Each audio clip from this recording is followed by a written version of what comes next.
Aux États-Unis, les lois sont différentes pour chaque État. Dans certains, il suffit de 10 heures de formation pour adopter, qui ne se résume parfois qu'à un simple questionnaire sur Internet, confie la réalisatrice de l'enquête M6 Le Magazine présenté par Bernard de la Villardière. Enquête, dès 23h05 sur M6, sur l'étrange marché aux enfants qui sévit outre-Atlantique. Caroline Amiard a réalisé, pour Enquête exclusive, un sujet sur le parcours très éprouvant des enfants adoptés ou réadoptés par des familles successives aux États-Unis via des agences spécialisées. Les enfants y sont presque assimilés à des marchandises d'occasion. Le sujet diffusé est dur à regarder. A-t-il été de même pour le réaliser? Oui, c'était un tournage émotionnellement compliqué. Le but est de remettre en perspective tout le système de l'adoption aux États-Unis. On se rend compte que c'est compliqué d'adopter, surtout des enfants âgés qui ont vécu des traumatismes avec des familles biologiques défaillantes. Pourquoi certains enfants sont-ils adoptés à plusieurs reprises? Parce qu'il arrive que des parents aient été mal sélectionnés par l'assistante sociale ou parce qu'ils n'étaient finalement pas capables d'adopter. Aux États-Unis, les lois sont différentes pour chaque État. Dans certains, il suffit de 10 heures de formation pour adopter, qui ne se résume parfois qu'à un simple questionnaire sur Internet. Or, accueillir un enfant, c'est un peu plus complexe.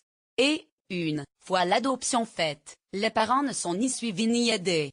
Il n'existe pas de groupe de soutien qu'ils peuvent aller voir. Et les agences d'adoption ne répondent souvent pas. Aux États-Unis, une fois l'adoption faite, les parents ne sont ni suivis ni aidés. Caroline Amiard, réalisatrice du reportage. Ces agences proposent les enfants sur Internet avec photos et tarifs. Ce sont presque des occasions, comme il est dit dans le reportage. Cela nous semble choquant, mais, aux États-Unis, c'est très courant. Les agences ne communiquent pas là-dessus. Mais il faut comprendre que des ados ou des enfants ayant subi de multiples traumatismes n'attirent pas les parents. Alors on a besoin de montrer leur tête pour qu'on s'attache à eux, et que des gens soient émus par leur histoire. C'est une chance pour eux d'en sortir. Pourquoi les agences n'en parlent-elles pas? Parce que le sujet est décrié et tabou depuis 3 ou 4 ans, après une série de reportages faits par l'agence d'information Reuters. Je n'ai d'ailleurs pu parler qu'à des parents qui ont choisi l'adoption il y a plusieurs années, mais pas à ceux qui la vivaient actuellement. Et ce n'est que depuis très peu de temps que l'État américain met en place des lois pour mieux préparer les parents. Un enfant sur 5 selon une statistique du gouvernement américain, un enfant sur 5, aux États-Unis, ayant été adopté sera abandonné.